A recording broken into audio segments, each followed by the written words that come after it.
I think once you have this weird mind that you are built for greatness, you could really influence people for good and bad. It's weirdly amazing.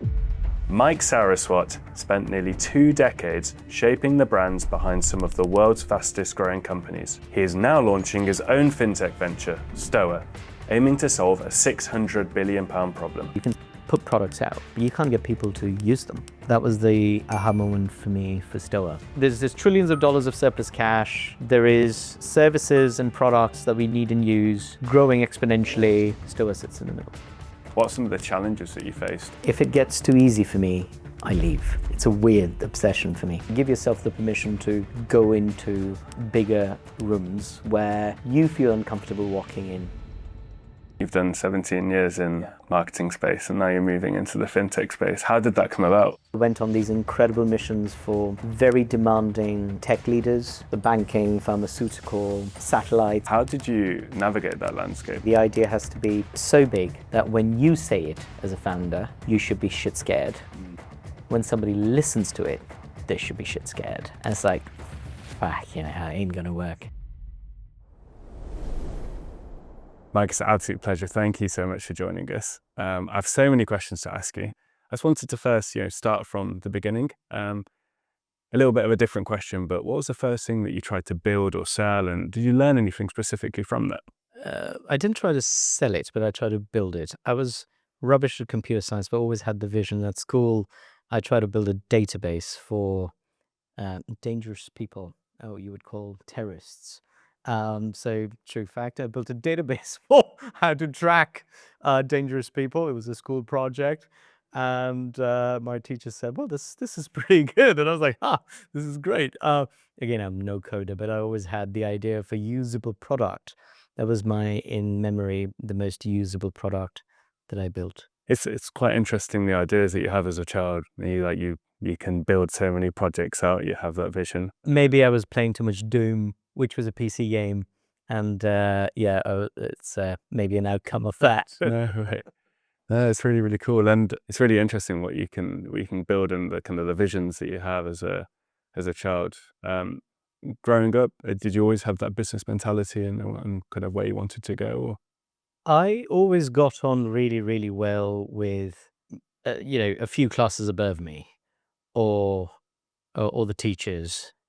And I soon realized that the whole game was rigged. And that's true for business world even now.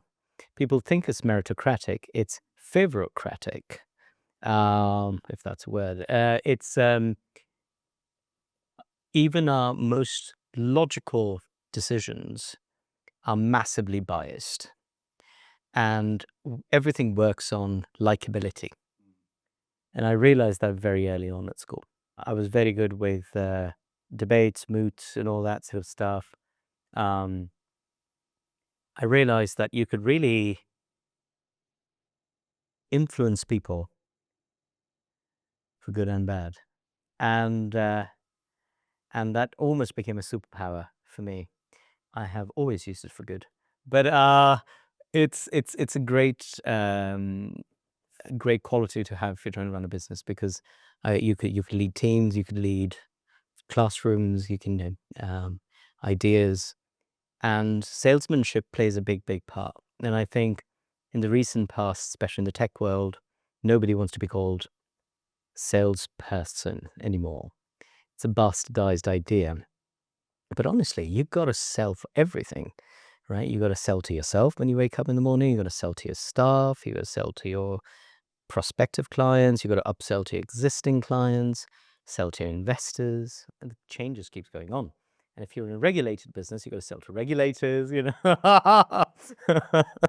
But it's fascinating how much energy that takes from you. I remember as a child, parents were very strict and very kind, but very strict. And if you wanted a treat out of them or wanted to maybe that evening get a takeaway, and there was a lot of maneuvering, and you learn very early on what's possible. But yeah, I would say that's my biggest takeaway. I'm a people person. I'm very, very self-aware. of my limitations, but that also allows me to be very aware of my strengths and just lean into your strengths, and it works. Would you say that's what took you through your education years as well? How did you fare for the university and taking those skills? Yeah, so I was very influenced by my grandfather. He wanted me to study theology at Oxford.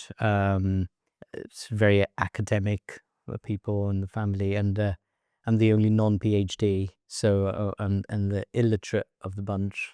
I realized I wanted to create things. They make money, great, but I wanted to create things. So I wanted to study film and cinema and television, which I did. Then I liked law. I like legalese, playing with words. I'm highly dyslexic, but I love the storytelling of law. And if people haven't gone down the legal TikTok, they should. There are the origin stories of each of these, some of these legal words, and how they're linked to shipping and trade between countries. It's fascinating. I just love that. So they were all stories to me. So that really helped me go through. I chose again those topics where I felt I was naturally good at. One of the things I liked at LSE I studied was regulation in media systems, and I'm never an activist. Um, I'm an actionist, so in the sense that I like to, if there's a problem, I'm not the one just complaining. I'm the one complaining and giving a solution, or sometimes not even complaining, just building the solution. And I think in today's world, activism has become the action. People take activism as if that's job done, and that's happening on micro family level, parenting level, organization level, government level, and we're seeing that play out globally. So I realized I wanted to be an actionist and take action.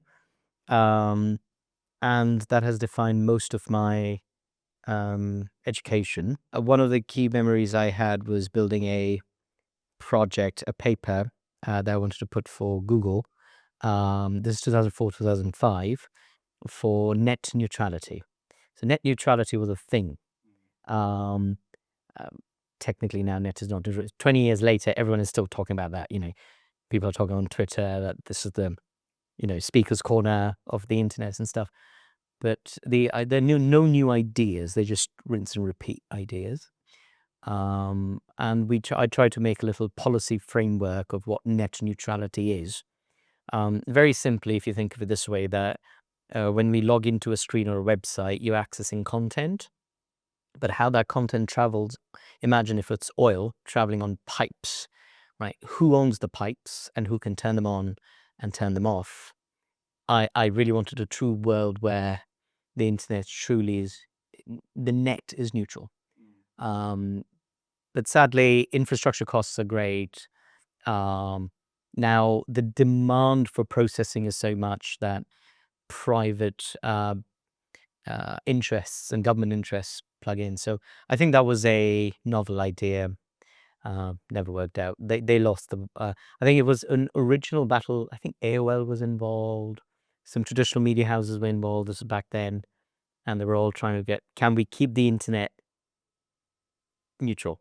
It never happened. So it's interesting to think these wider projects that you can build upon, and almost it's felt like from kind of the story that you're saying, it's always been a way just to take just a step ahead of everyone else. I mean, graduating from university, kind of entering the big wild world, how did you navigate that kind of that situation? Did you always know that you wanted to go into business and build, or is it something where you wanted to go and experience the working world and the corporate life?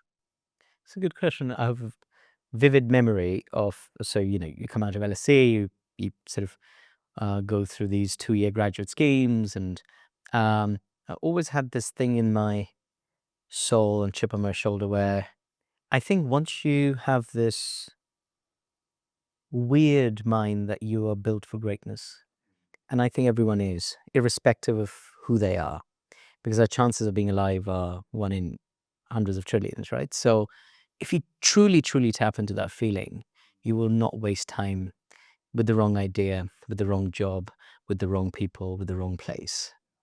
And after doing the LSC thing, I just realized I didn't want to work for 2 years with anybody. I'd rather just be at home and think. That's a better idea. But I have the first vivid memory was I got into advanced, I think it was for Procter& and Gamble, different stages. And on Bloomsbury Square, I think that door still exists. Um, so there's a red door, um, and they normally have overflow examinations. And so I went there to give an exam I'd done 2 levels, gone through, and this was the third one, multiple choice. Very much like an American SAT. You have to group circles. And I went there and I had this sinking feeling of, no, this is, no, not me. And I intentionally marked all the wrong circles. Attendance gave it to him. Went back, and full credit to my parents. So my dad asked how to go. I said, well, I left. And they allowed me to wander. And I think that quality in parents is quite rare, but it's helpful. There is a beauty in that, also almost of being able to. A lot of parents want their children to go down the traditional route, Yeah. and then push them through different channels. You've got the legal route, accounting, etc. But do you feel having that almost a little bit of a freedom has helped you? Massively. And I think, but coming from India, I think it's kind of a given, but I was quite lucky. Both my parents are incredibly free thinkers, and that really helped me. I mean, my mother always at school helped me with my debates. She used to write them. She's ex-political scientist. My father, ex-banker, used to tell me. I remember, it's like I won't do things that politely, but I won't do things that I don't like doing. Even at what you would call sort of A levels, there was an exam. It was 30% tax and 70% arithmetic, all sorts of things. And I did not want to learn arithmetic and algebra and all that. I said, I'm not going to do this. And so the pass mark was 33. The tax piece was 33 marks. Dad sat me down, I think 3 days before that. And so when my brain wants to learn, it's weirdly amazing. I just sat down with him. We just had a chat. We went through some things, top level. I went back in. I delivered. I got 33 out of 33. I passed. But that clearly, I collect these little wins in my mind. That when I am mentally determined to do something, it really works. But that memory from LSE was very vivid, I would say, from a school point of view. It's amazing how headstrong you can be towards a certain topic, and just being able to power through. So taking that forward, the idea of being able to push through from studies and being able to pursue. How did you find your first couple of years, when starting Ecstasy? Yeah, so Ecstasy was still is a creative shop. I really enjoy going on missions with extremely talented people, but going on very complicated missions. If it gets too easy for me, I leave. It's a weird obsession for me. And building your own thing, I was 22. I had never worked in an agency before. One of my mentors, he sadly passed away, Rod Taylor. He was the executive head of Who Wants to Be a Millionaire television show. He also ran some other TV shows, Brainy, SGR, What You Eat. And he said to me, "You're very good at packaging ideas. You'll be very good at running an agency if you run." I had no idea what that was. And so at 22 started my little boutique agency. It served me really, really well. Went on these incredible missions for very demanding tech leaders. And I intentionally chose tech because nobody saw creativity and storytelling in tech at least 20 years ago, well, 17, 18 years ago. And I just found it fascinating. So I chose the most boring and complex verticals. So banking, pharmaceutical, um, satellites. Satellites are cool now, not when we were doing them. Um, but I just like working long term on very complicated things with great people. So Ecstasy came about because of that, and intentionally the name as well. Can we be so rebellious that nobody hires us? That was the idea. I was like, let's see if anyone hires us. So I think if you have a very hyper brain, you like doing slightly going against the Yeah. tide. Yeah.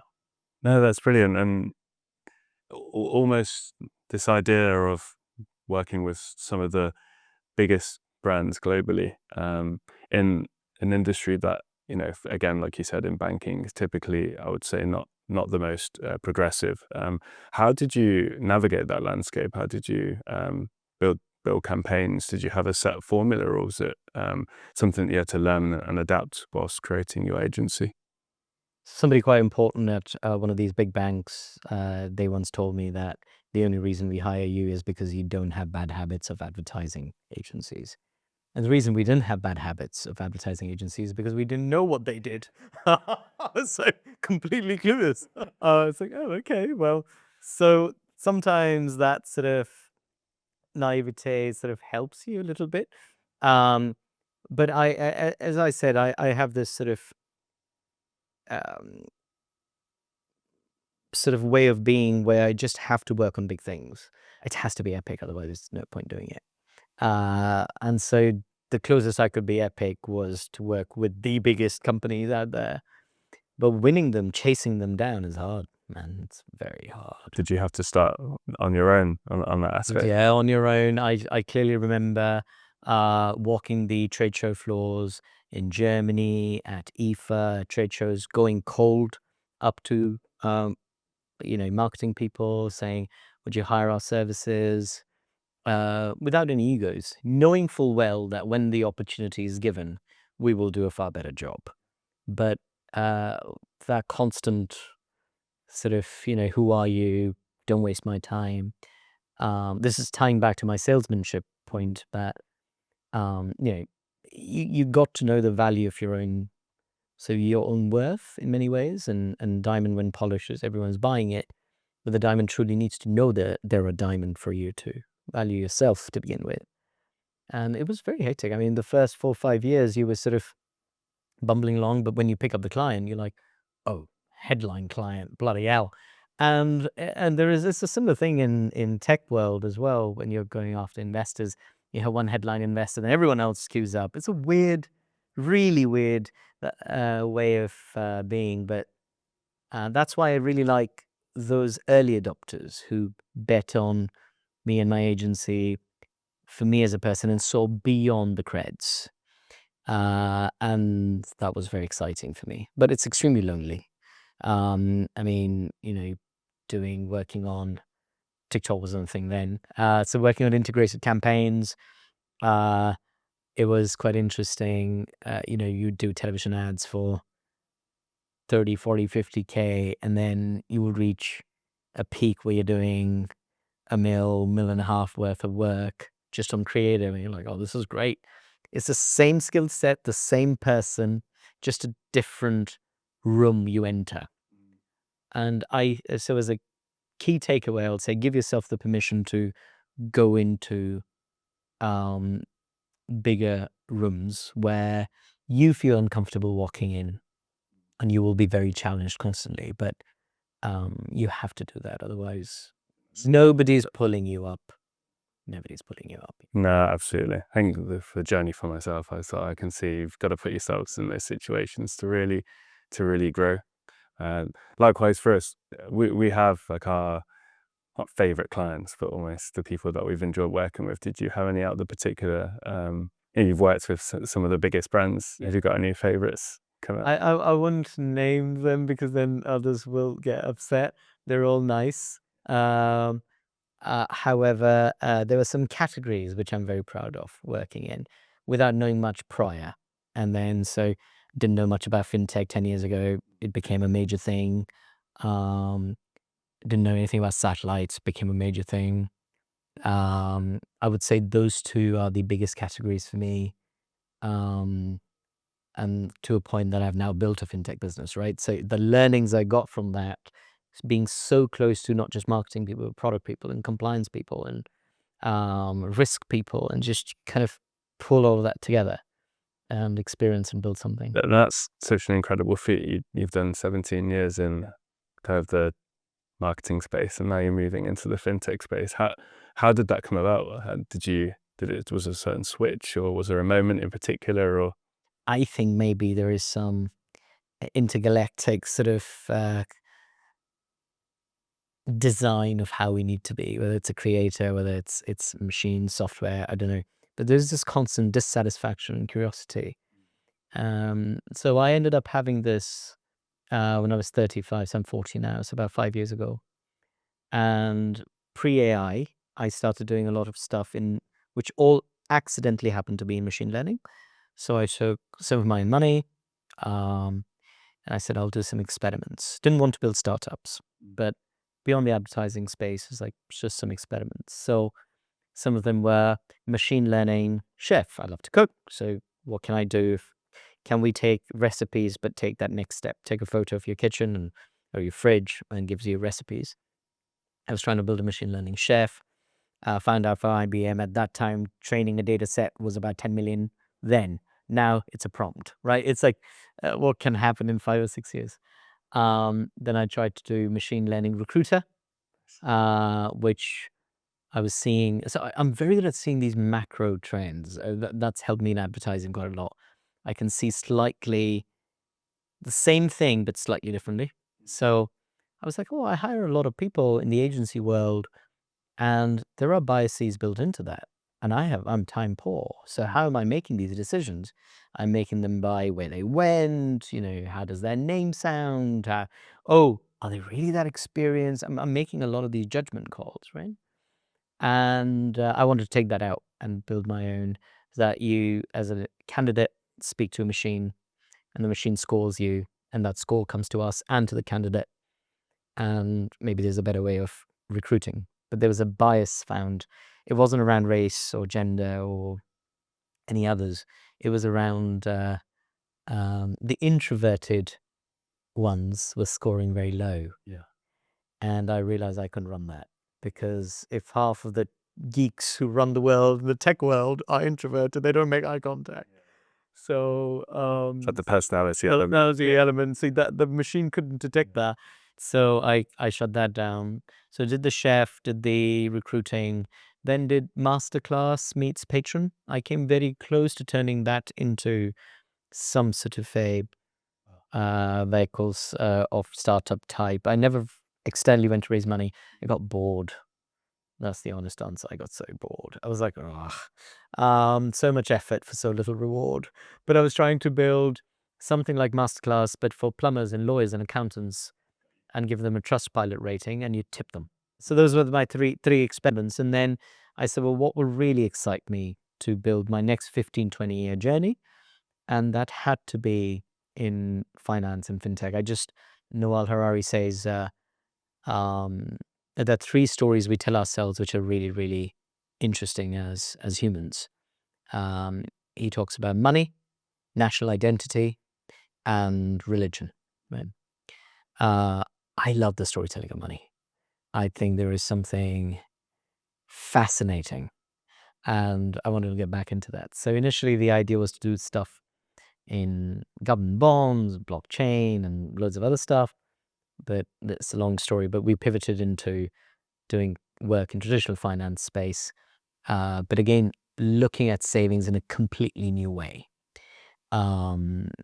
And that, to me, over the last 3.5 years, has been very satisfying. With Stoa, there's a lot of deep thinking behind it for yourself. Did you have a group that came together? I know sometimes there's a light bulb moment, but sometimes it's like a little bit more long lasting. The evolution of Stoa has been pretty organic. There is no light bulb moment. We were trying to do something completely different, slowly got into it from feedback. So that's why I think it's a bit more resilient, because it's not something that me or my team or my co-founder just suddenly woke up one day and we want to do this. We've been getting this feedback, and again, slightly a different way of looking at money again. I think if you look at money, there are only two ways. If you look at money, either it's in motion or it's at rest. There are only two things that are happening with money at any given time. And you do financial modeling and stuff, so you guys understand it better than I. But to me, there are multiple companies within those two frames. And when it is at rest, it can be at rest energized or really dull. Dull is sitting in our accounts, not doing much. Energized could be hyper risk. You're investing the money, it's doing loads of things. Or it could be the Stoa way, where you park the money, but it give you things rather than interest. So either people are making risky bets investing, or they're just holding on to money for whatever reason, lack of knowledge of investment, just pure apathy, or they're doing the Stoa way. So we have this third new destination for parking your money, FDIC, FSC is protected, but you get things rather than interest. And that is very interesting. So yeah, again, I just find it very creative. I mean, for those who are on the beginning of that journey as well, you've worked with like so many brands. How would you begin, or what advice would you give to people?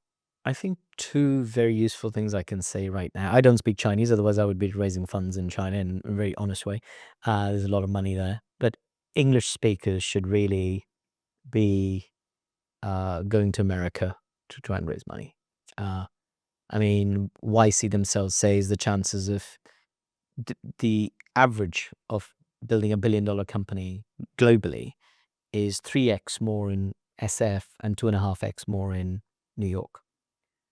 Just by default, you don't have to be brilliant. It's just the economies, the network effects, the velocity of investment, partnerships, everything is just greater. It's been designed to, it's like going into a gym, right? So you go into a gym to get fit or try to get fit. You can train outside, but it's easier to do it in a gym.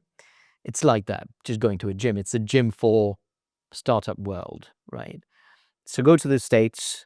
Definitely people watching here in the UK, definitely try that. Spend a month or so in New York, a month or so in SF. And the second thing I'll say is have your key difference or differentiator in just a very quick line. So for Stoa, you save and get stuff instead of interest. It's like, what do you mean you don't get interest? Right? You got people right away, right? So it's that buy now, pay later. You say, what do you mean pay later? PayPal, send money in an email. So what do you mean send money in an email? Never answer the full question, but have enough intrigue that it sort of lands. So that's all I'll say. So have enough of a hook, and go to the States and speak to enough people. Yeah, there are other things around processes and things and databases and following up monthly. But I think if you get those two things right, you'll be fine. I just really want to touch upon Stoa's thesis again. I know you were talking about how the idea and the roadmap has kind of evolved over time, and understanding the 600 billion of reserves that is essentially untapped. I just wanted to get your understanding a bit more on that side and the kind of the problem that you're trying to solve. It's a good question. It kind of goes back to how I've always thought, even as a child, always tried to look, feel, do things differently because I just thought that was cooler to do, but not to show other people, but to myself that it's and I think that was the same when I was trying to find that fintech moment for Stoa. Everyone is obsessed about investing, which is fine. We should be. But then I always learned in advertising, meet people where they are. And it's a very simple thing, but meet where they are. You open what are the most successful retail shops? Where there's the best footfall. Open whatever you sell, you meet where they are and you sell better. And I think we're having that money moment at the moment where we are, because tech is so easy to build. Well, everything is hard and compliance is hard and all that.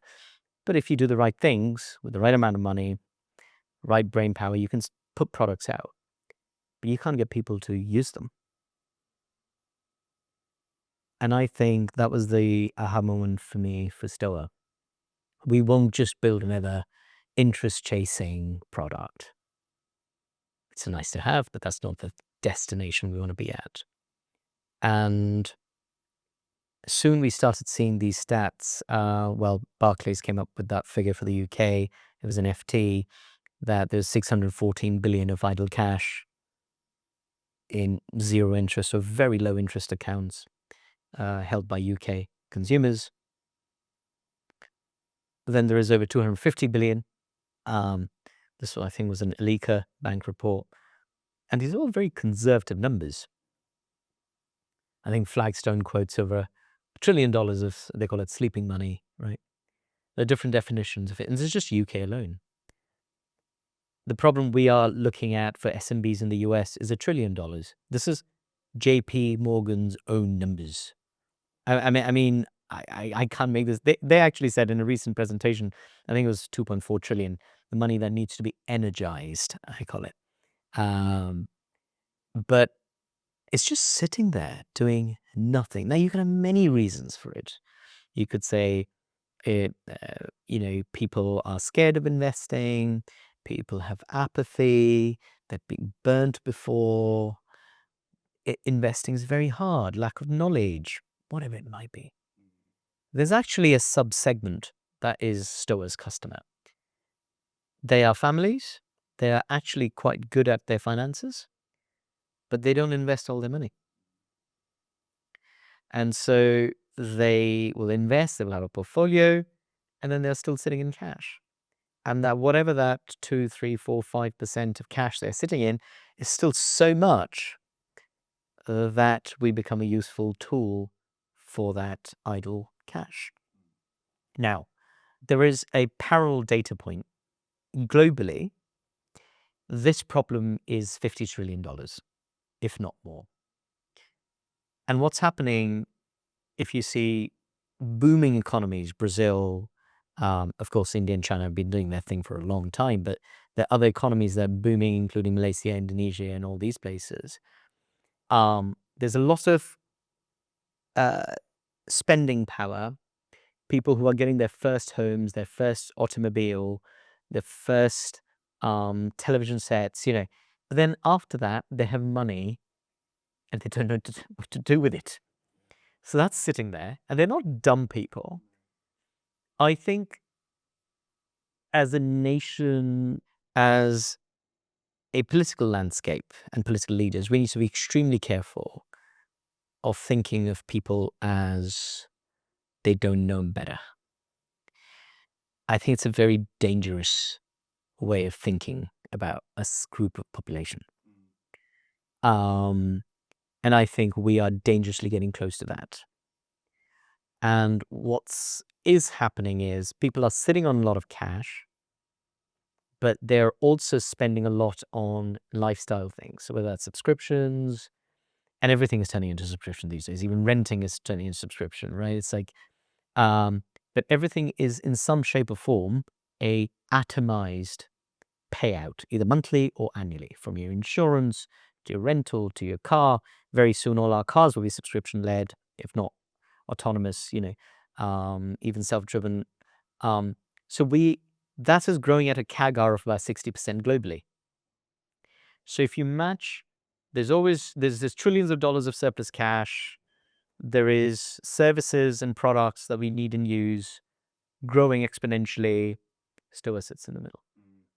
So we're just this amazing two-sided place where we're sitting in the middle of banks, merchants, and end user. The end user could be a business or a individual.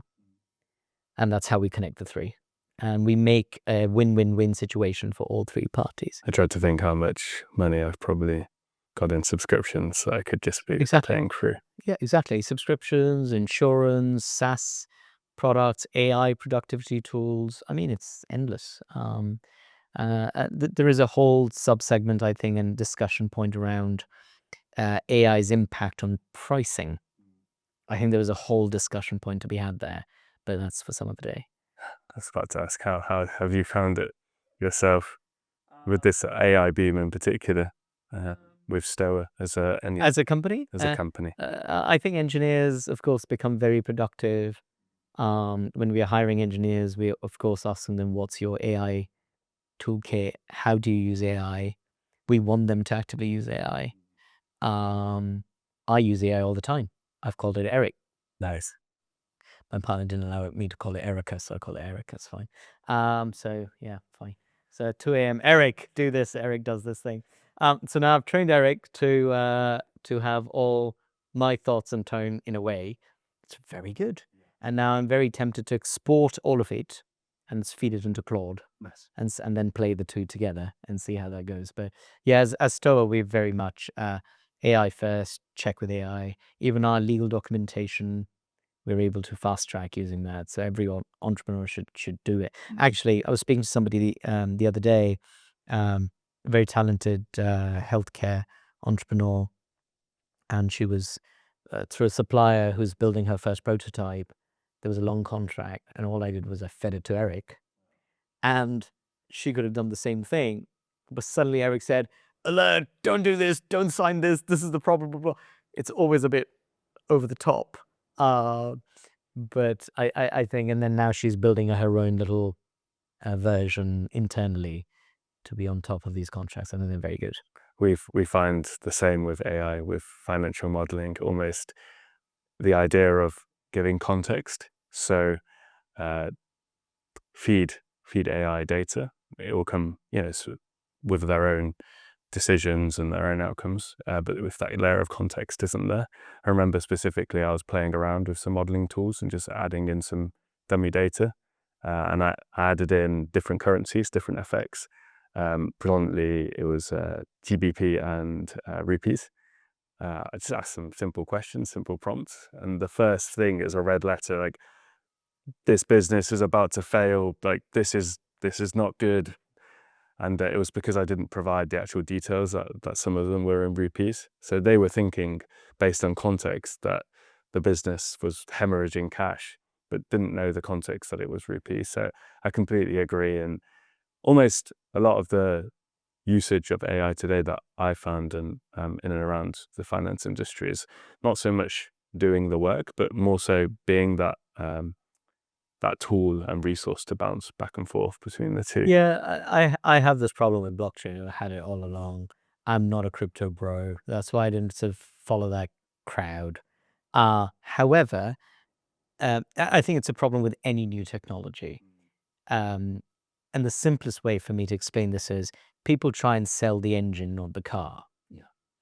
Right? I'm buying the Porsche because it feels Porsche, right? I'm not buying the Porsche because of the engine. I mean, the better engines possibly, arguably out there.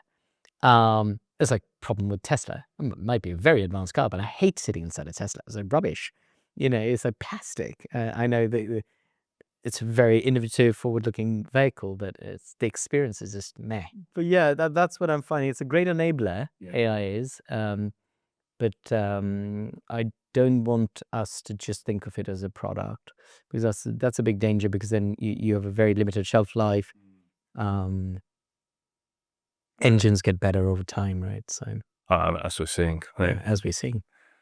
2021, I remember kind of opening my OpenAI ChatGPT account, and now to see how much has changed is truly incredible. I think businesses have honestly of years before wouldn't have standard if it hasn't been for AI. I wanted to touch upon. I know you've been doing a lot of business building, and I also wanted to talk about kind of the other side of the table. I know you've been doing a bit of investing yourself. How have you found that experience overall? Is there kind of a certain demographic or certain type of business that you're looking to investing in? Have you got your own thesis? How has it been for you? It's a really good question. I'm still early days. I'm trying to help other people to be powerful enough um, and successful enough that we can then do deals and WhatsApps together. I love that idea of that. Uh, But the few that I'm involved in, so I always have this thing that, and I apply it to myself. The idea has to be so big that when you say it as a founder, you should be shit scared. When somebody listens to it, they should be shit scared. And it's like, it ain't gonna work. And that's great, because that's the beginning of the next big $100 billion play. If you're building either you don't build a startup with a big idea. If you're just trying to build the next SaaS multiplier, then we know what will gonna happen, right? So, which is absolutely fine, but at least you're honest with yourself. Um, and going back to the idea that life is so precious, you've got to build big things and fail. Trying to build them at least, So I like the thesis. If it doesn't scare me, I'm not. yeah, if it doesn't scare you, saying it doesn't scare the person listening to it, there's not big enough. So keeping that thesis in mind, there's a very simple rule that that I'm learning, which is, and especially for early stage, bet on the person, and bet on the size of the market. Don't worry about the product. A lot of people obsess about the product. They are not going to make investments in the next NVIDIA, because NVIDIA wasn't NVIDIA when it started, right? The original Facebook wasn't what it is now. So product will eventually change. Shopify was whatever it was, a surfboard company, and now it's an e-commerce play. So I think so, that's right. Toby, I think, started it. So I think bet on the person, bet on the size of the market, and rest is pure gamble at early stage. At the stage you guys get involved with financial modeling, that's a slightly more, you have data points. Yeah. But I like to stay quite early on, because the big wins are very early on. Most likely it'll go nowhere. But if the person is resilient enough, I saw that in my own agency journey, starting from a few £1,000 worth of ads to then suddenly doing mega budget ads, and you're like, oh, wow. It can happen, right? And it does happen. If the person sticks with it, turns up, shows up every day, works towards the hardest problem every day, it works. Types it works, yeah. I'm really curious. The scalability element, like going from early on and things really, really pushing on. Did you ever feel scared, or did you ever feel a certain type of way? I know people building businesses can bring all sorts of kinds of emotions. And I know you said that entrepreneurship, as we both know, is quite a lonely road sometimes. So how did you manage all of that? Yeah, I'm not well known for taking holidays. I demand a lot out of myself. I demand a lot out of everybody else. If you want a cushy job, work for a government role, I'm always nice. I try to be kind, but demanding. Um,